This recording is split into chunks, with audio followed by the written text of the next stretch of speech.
Salam jumpa Bapak Ibu Saudara-saudari yang terkasih dalam Kristus. Kita berjumpa lagi pada pertemuan ketiga APP 2021 ini dengan tema Enyahlah Iblis. Setelah kita merenungkan bersama atau berjalan bersama dengan Simon Petrus dari pertemuan pertama dengan tema Ikutlah Aku, dan kemudian kita berlanjut pada tema yang kedua, pengakuan Petrus, dan pada pertemuan ketiga ini kita akan merenungkan Enyahlah Iblis. Bapak Ibu Saudara-saudari yang terkasih, semoga kita masih tetap dalam keadaan sehat, semangat dan gembira, dan mari kita bersama-sama menyiapkan hati kita, menyiapkan diri kita untuk kembali merenungkan mengenal Yesus sebagai Guru dan Tuhan, dan kita berjalan bersama dengan Simon Petrus. Marilah Bapak Ibu Saudara-saudari yang terkasih, kita membuka pertemuan kita ini dengan tema Enyahlah Iblis. Kita buka dengan tanda kemenangan Tuhan. Dalam nama Bapa dan Putra dan Roh Kudus. Amin. Marilah kita berdoa. Bapa yang Maha Kasih, gerejamu yang kudus menyediakan masa prapaskah agar kami dapat merenungkan perjuangan iman kami sebagai murid Yesus yang masih berziarah di dunia ini menuju hidup abadi bersamamu. Berilah kami terang Roh Kudus-Mu, sehingga kami benar-benar dapat mendengarkan sabdamu. Dalam pertemuan yang ketiga ini, kami akan belajar dari teguran Yesus kepada Petrus yang mengikuti keinginan dan harapannya sendiri. Bukalah hati kami sehingga kami turut merasakan teguran Yesus, karena kami juga seringkali mengikuti keinginan dan harapan kami sendiri. Jangan biarkan kami menjauh dari jalan yang ditempuh Yesus, Guru dan Tuhan yang kami ikuti. Utuslah Roh Kudus-Mu untuk menerangi hidup kami, sehingga kami setia berjalan di jalan yang ditempuh Yesus, Guru dan Tuhan, kini dan sepanjang masa. Amin.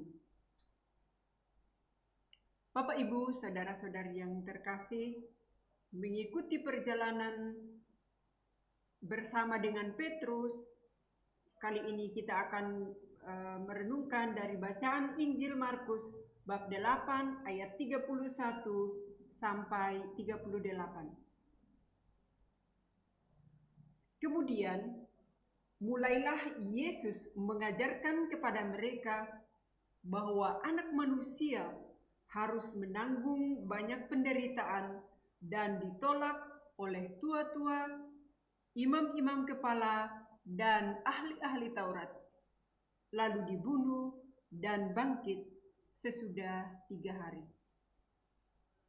Hal ini dikatakannya dengan terus terang.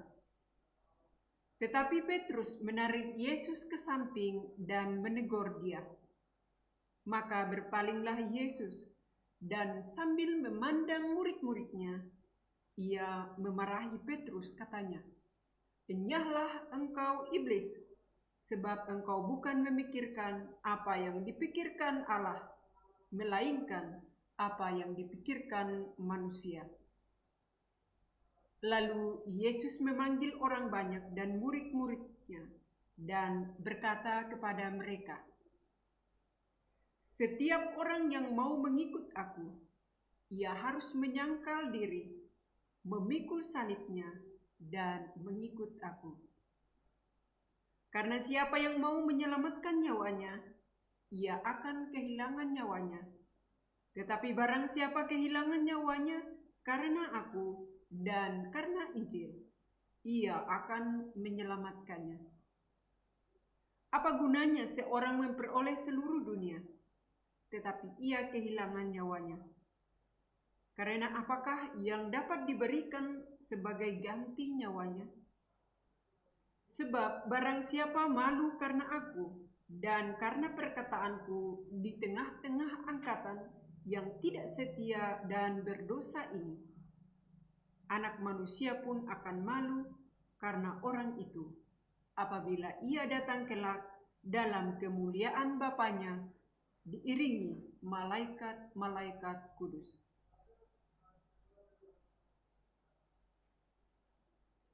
Demikianlah sabda Tuhan. Terpujilah Kristus. Bapak, Ibu, saudara-saudari yang terkasih dalam Kristus. Mendengar bacaan tadi, kita merenungkan secara pribadi. Memang bacaan ini sudah seringkali kita dengarkan, bahkan tak terhitung banyaknya. Tetapi kali ini kita diajak untuk lebih mendalami lagi. Ketika Yesus sedang menyatakan tentang apa yang akan terjadi dengan dirinya, Petrus menarik Yesus ke samping dan menegurnya. Menurut Bapak Ibu, mengapa hal itu dilakukan Petrus? Yesus memarahi Petrus dengan keras, bahkan mengatakan, "Enyahlah iblis." Menurut Bapak Ibu, mengapa Yesus sampai semarah itu kepada Petrus?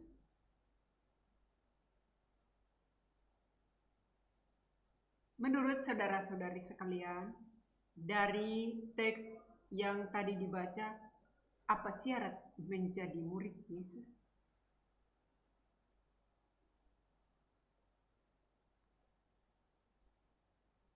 Saudara-saudari yang terkasih dalam Kristus, dalam pertemuan yang lalu, kita menyaksikan sebuah dialog tentang siapa Yesus itu. Setelah melakukan perjalanan mengikuti Yesus dengan berbagai pengalaman, Yesus bertanya kepada para muridnya tentang siapa Yesus bagi banyak orang. Ada berbagai jawaban. Kemudian Yesus bertanya kepada para muridnya, "Apa katamu? Siapakah aku ini?" Petrus yang mewakili teman-temannya menjawab, "Engkau adalah Mesias." Tetapi kemudian Yesus melarang keras mereka memberitahukan kepada siapapun pernyataan itu. Perjalanan kita mengenal Yesus bersama Petrus dan para muridnya terus berlanjut. Setelah Yesus melarang dengan keras para muridnya memberitahukan kepada siapapun tentang pernyataan mereka bahwa Yesus adalah Mesias, kita sekarang mendengarkan pengajaran Yesus bahwa Anak Manusia harus banyak menanggung penderitaan dan ditolak oleh tua-tua, imam-imam kepala, dan ahli-ahli Taurat, lalu dibunuh dan bangkit sesudah 3 hari. Dengan terus terang Yesus mengatakan hal itu. Yesus menggunakan istilah anak manusia sebagai kata ganti dirinya. Maka yang dimaksud Yesus dengan anak manusia adalah dirinya sendiri. Mendengar kata-kata Yesus yang terus terang itu, Petrus menarik Yesus ke samping dan menegur dia. Bapak, Ibu, saudara-saudari yang terkasih, reaksi Petrus menarik Yesus ke samping secara jelas mengungkapkan bahwa Petrus menghentikan Yesus yang sedang memberikan pernyataan. Bukan hanya menghentikan, tetapi menegur Yesus di depan para murid lainnya. Semua itu menyatakan sikap penolakan terhadap pernyataan Yesus itu. Baru saja Petrus menyatakan dengan tegas dan jelas, "Engkau adalah Mesias." Tetapi sekarang, Yesus dengan terus terang menyatakan bahwa dirinya akan menderita, ditolak oleh pemuka masyarakat dan agama, dibunuh dan bangkit sesudah 3 hari. Apa yang diharapkan Petrus dalam pengakuan Yesus sebagai Mesias bertolak belakang. dengan pernyataan Yesus itu. Tentu dengan menyatakan Yesus sebagai Mesias, Petrus mengharapkan Yesus menjadi raja seperti Daud. Namun tiba-tiba Yesus menyatakan bahwa dirinya akan mengalami kehancuran, menderita, ditolak, dan dibunuh. Pernyataan Yesus itu telah menghancurkan harapan mereka. Jika Yesus yang mereka ikuti selama ini mengalami kehancuran, tentu mereka juga akan mengalami hal yang sama. Untuk apa mereka telah meninggalkan semua dan meninggalkan Yesus jika akhirnya mengalami kehancuran? Apa yang telah mereka kurbankan dan lakukan, semuanya sia-sia. Apa artinya perbuatan baik dan mujizat-mujizat mengagumkan yang telah dilakukan Yesus jika nantinya Yesus mengalami kehancuran? Bapak, Ibu, saudara-saudari yang terkasih, atas sikap penolakan Petrus itu, Yesus berpaling dan sambil memandang murid-muridnya, ia memarahi Petrus, katanya, "Enyahlah iblis, sebab engkau bukan memikirkan apa yang dipikirkan Allah, melainkan apa yang dipikirkan manusia." Bapak, Ibu, dan para saudara yang dapat membayangkan apa yang terjadi saat itu antara Yesus, Petrus, dan para murid lainnya. Petrus menarik Yesus ke samping dan menegur dia. Yesus kemudian ganti memarahi Petrus dengan sangat keras sampai mengatakan, "Enyahlah iblis." Seolah-olah Yesus menangkap bahwa Petrus telah dirasuki iblis sehingga bersikap demikian. Dari konflik Yesus dan Petrus ini nampak jelas ada perbedaan yang tajam antara apa yang dibayangkan Petrus dalam pengakuan Yesus sebagai Mesias dan apa yang dinyatakan Yesus tentang dirinya. Dari sini terjawablah sudah bahwa mengapa Yesus melarang keras para muridnya memberitahukan kepada siapapun tentang pengakuan Yesus sebagai Mesias. Ternyata ada pemahaman dan harapan yang berbeda antara Yesus dan para muridnya. Perbedaan itu ada di dalam apa yang dipikirkan Allah dan apa yang dipikirkan para murid Yesus. Para murid telah mengikuti Yesus sekian lama serta melihat segala perbuatan yang dilakukan oleh Yesus. Namun ternyata para murid masih memikirkan harapan dan angan-angannya sendiri mengenai Yesus. Mereka belum menangkap apa yang dikehendaki Allah dalam diri Yesus. Meski mereka telah menyaksikan banyak mujizat dan mendengarkan pengajaran Yesus, tetapi mereka memahaminya dengan pikiran dan harapan mereka sendiri. Bapak, Ibu, dan saudara-saudari yang terkasih, setelah Petrus di depan para muridnya, Yesus kemudian menyampaikan beberapa hal yang berhubungan secara langsung dengan menjadi murid Yesus yang sejati dan untuk apa mengikuti Yesus sebagai muridnya. Yang pertama, bagaimana menjadi murid Yesus yang sejati? Setiap orang yang mau mengikut aku, ia harus menyangkal dirinya, memikul salibnya, dan mengikut aku.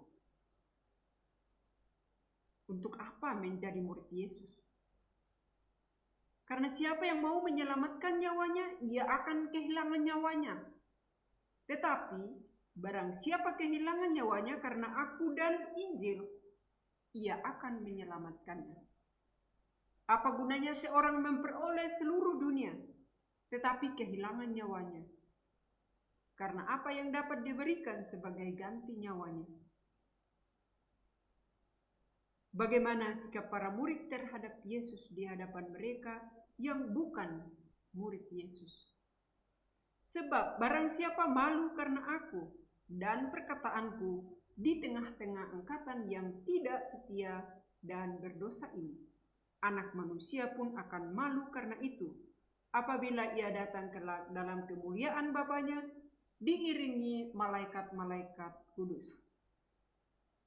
Maka jelaslah bahwa meski sudah sekian lama mengikut Yesus, Petrus dan para murid lainnya masih mengikuti harapan dan keinginannya sendiri. Secara fisik mereka selalu bersama dengan Yesus, mengikuti Yesus dengan mengalami berbagai peristiwa.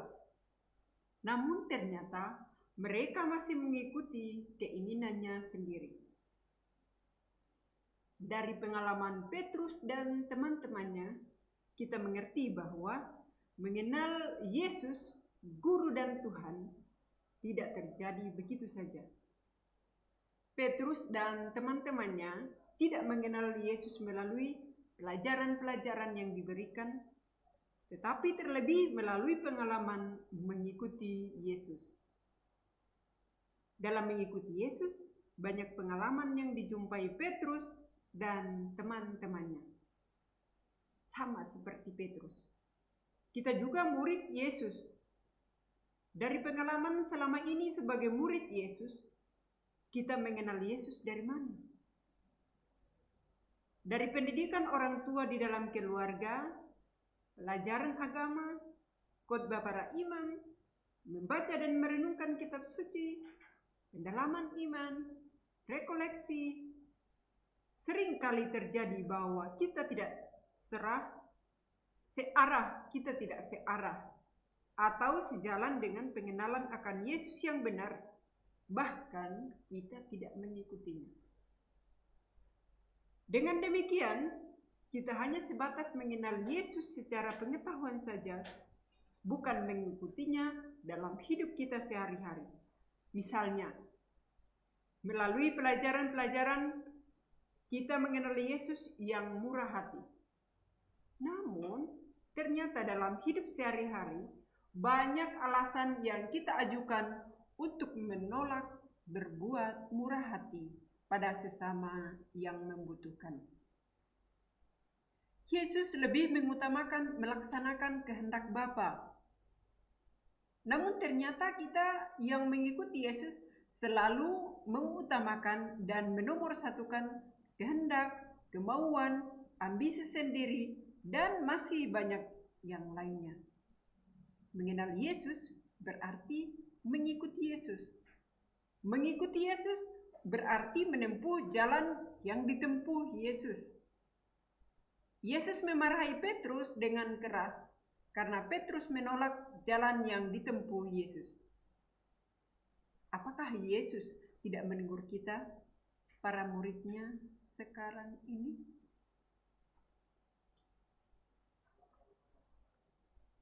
Bapak, Ibu, saudara-saudari yang terkasih, mengikuti perjalanan Petrus dan para murid sampai tahap ini, bagaimana perasaan Bapak Ibu sekalian? Lalu dengan perasaan itu, mengapa bisa merasakan seperti itu? Selama menjadi murid Yesus, pernahkah kita mengalami konflik seperti yang dialami Petrus? Dalam hal apa? Ingat kembali peristiwa apa yang menurut Anda mirip dengan konflik tersebut. Selama menjadi murid Yesus, menurut Anda, mana yang lebih banyak? Kita mengikuti apa yang diinginkan Yesus bagi kita, ataukah kita selalu mengharapkan Yesus yang mengikuti keinginan kita? Mengapa? Sebagai murid yang telah dengan setia mengikuti Yesus sampai hari ini, bagaimana usaha Anda dan saya untuk menjalin hubungan pribadi dengan Yesus? Apa hambatan yang dialami atau dihadapi dalam menjalani hubungan pribadi itu.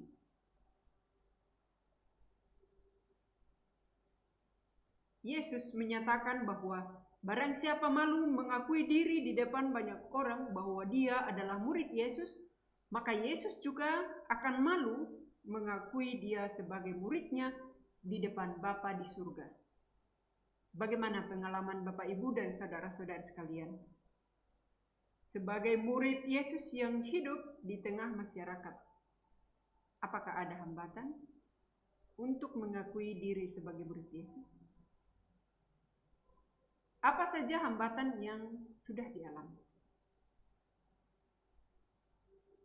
Sekiranya dengan refleksi-refleksi itu kita sudah bisa lebih kenal diri dan bagaimana cara kita menghayati iman yang sesungguhnya dengan belajar mengikuti perjalanan Simon Petrus tadi.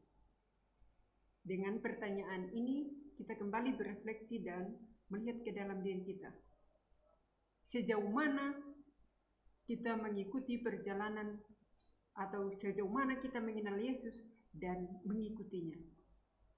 Bukan mengikuti melalui pengetahuan atau pelajaran, tetapi mengikutinya dalam kehidupan kita sehari-hari.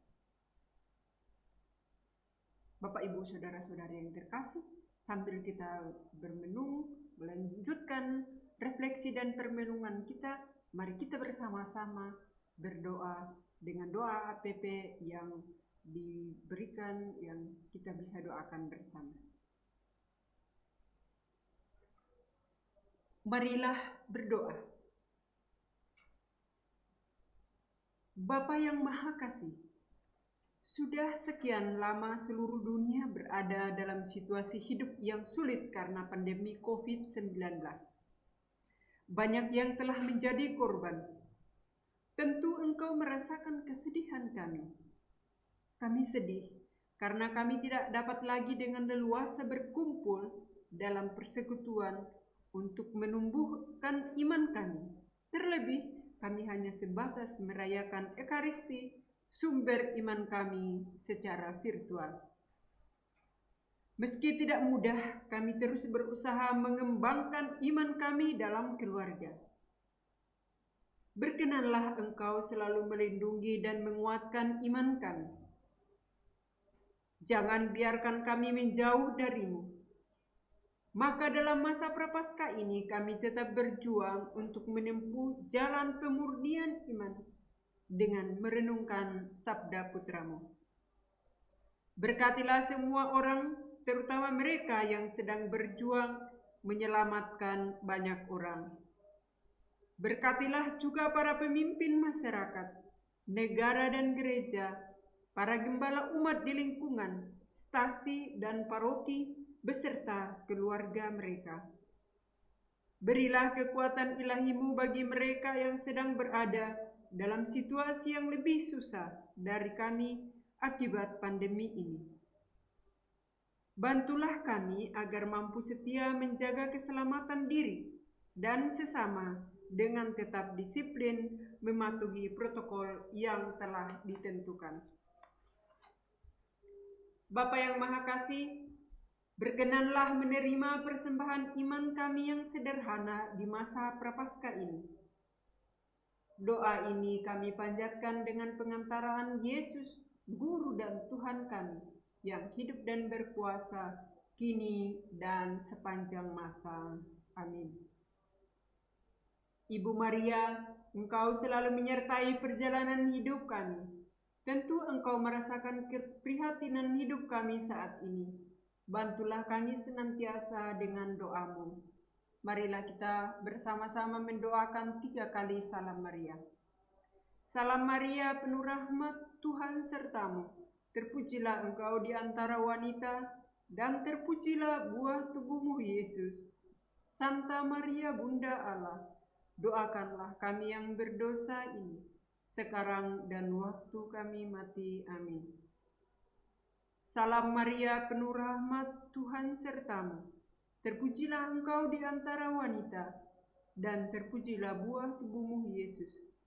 Santa Maria Bunda Allah, doakanlah kami yang berdosa ini, sekarang dan waktu kami mati. Amin.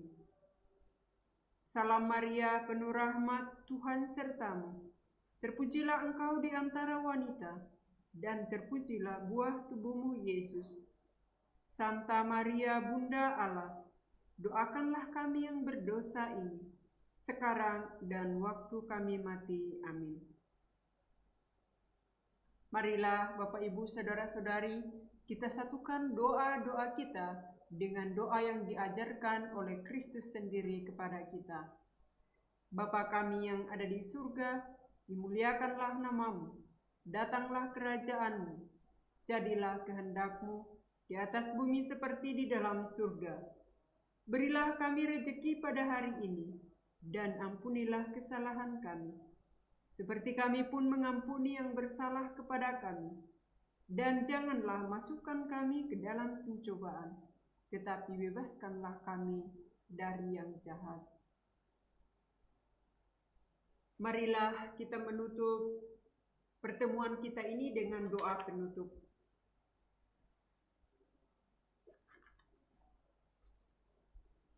Marilah berdoa. Bapa yang Maha Kasih, teguran Yesus kepada Petrus merupakan teguran untuk kami. Lembutkanlah hati kami sehingga kami peka terhadap teguran Yesus melalui sabdanya dan peristiwa hidup sehari-hari.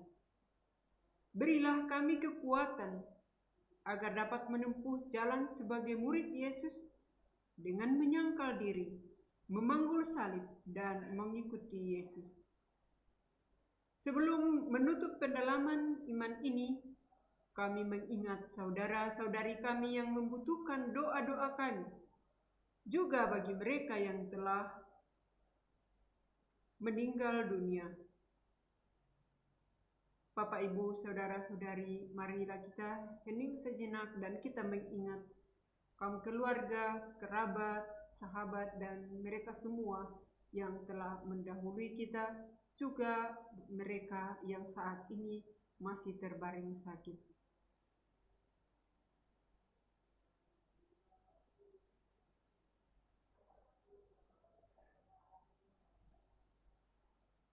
Jagalah dan lindungilah perjalanan hidup kami selanjutnya sebagai persekutuan murid-murid Kristus yang dewasa dalam iman, guyup, penuh pelayanan dan misioner. Demi kemuliaan namamu sepanjang segala masa. Amin. Bapak, Ibu, saudara-saudari yang terkasih, demikianlah pendalaman APP kita pada pertemuan yang ketiga ini telah selesai. Semoga Allah Bapa di surga senantiasa melindungi, menjaga, dan memberkati kita sekalian dalam nama Bapa dan Putra dan Roh Kudus. Amin.